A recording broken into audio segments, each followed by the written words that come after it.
Today we're going to be looking at the Dodge Dakota. This is a 2005 Dodge Dakota. It's having hard shifting problems, idling problems, stalls.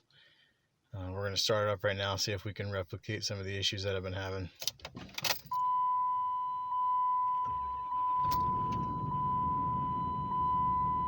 Every once in a while I've been having some on and off issues where the idle kind of goes up and down while it's sitting here after it just starts. Even after it's warm, it just doesn't really matter when. It'll do it kind of anytime.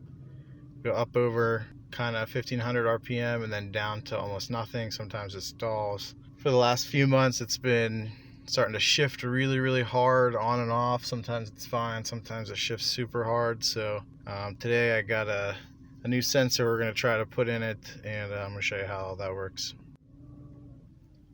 Here's kind of an example of what it's been doing.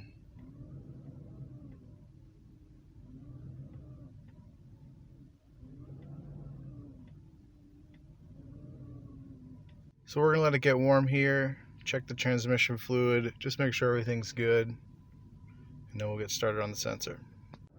I don't know if this is unique to my situation or if they all have this, but if you're just sitting still, idling, or even driving, the RPMs are a little higher, and if you drop the acceleration down to nothing, take your foot off the gas, it really bottoms out. Let's see if we can replicate that here.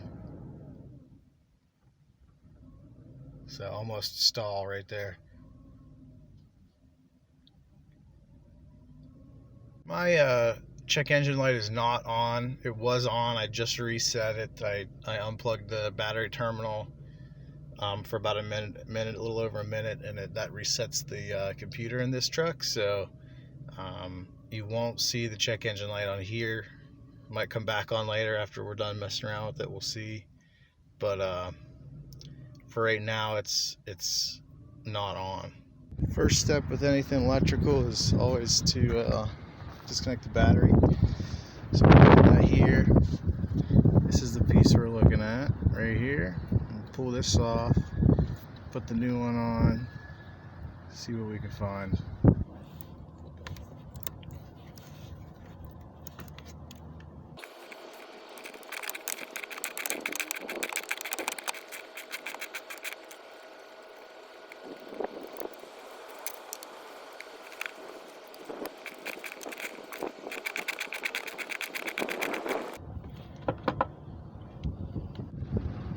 Before I take it the whole way out, I went ahead and disconnected the clip so you can pull the sensor piece off like that. And then now we are free to take the sensor the rest of the way off. The new sensor here on the left does come with new bolts, so I'll be swapping out the head to put those back in. It's also good to look at the connection, make sure everything looks good. I still see good metal in there, no corrosion in here, so I think we're good with that.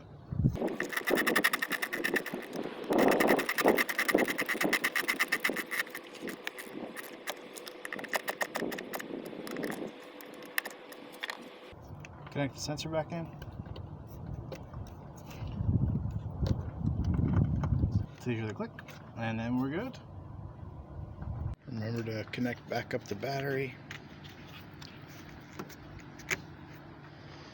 Clean up your tools, and go in and start it up, see if that helped. Back inside the truck here, start it up.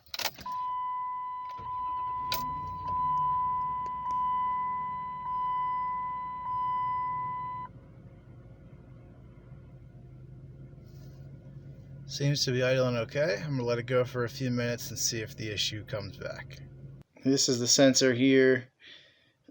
It connects to the computer through these 3 pins here, which show the position of the throttle.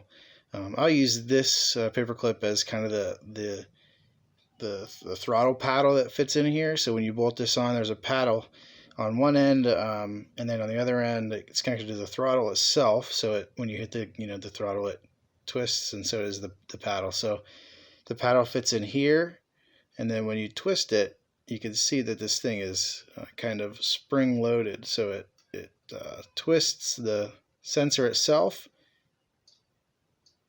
and then through the connections here to the computer, it tells it where the throttle is. So that's how this sensor works, I think. It's been a few minutes. It's still idling fine. Might let it get a little warm here and then take it for a ride and see if it still shifts really, really hard.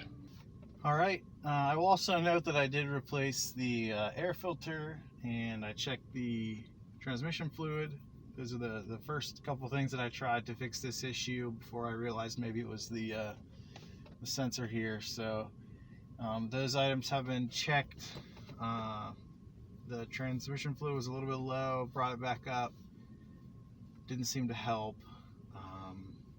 The air filter was okay, it wasn't bad. This truck has almost 120,000 miles. I'm not sure if it's how often it's been changed. Wasn't too bad, but got a new one in there.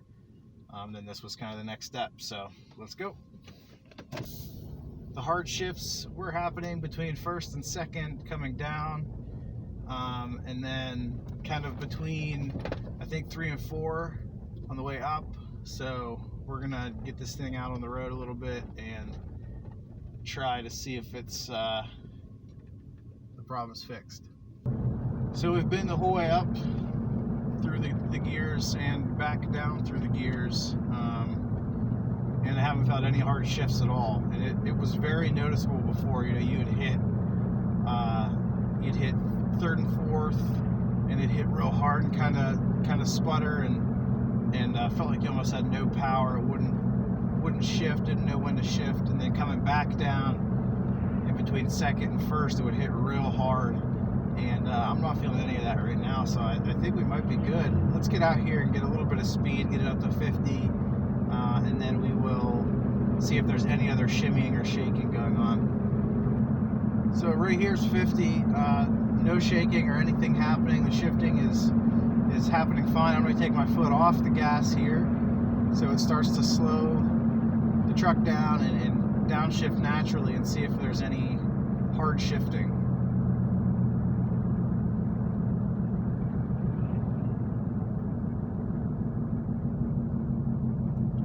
Truck is shifting naturally down and no hard shifting at all. I'm going to pull in here and turn around and we'll try starting and stopping.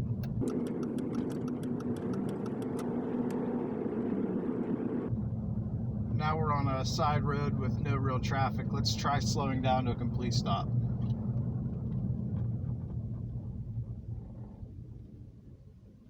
No hard shifts at all. Let me turn around.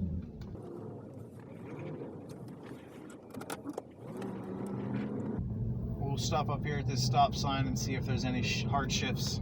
So now we're in second gear, back down.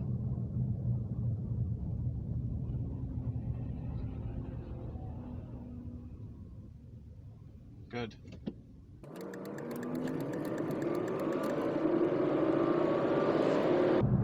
Shifting feels really smooth, so I think that was probably it. You know, this sensor is not that expensive.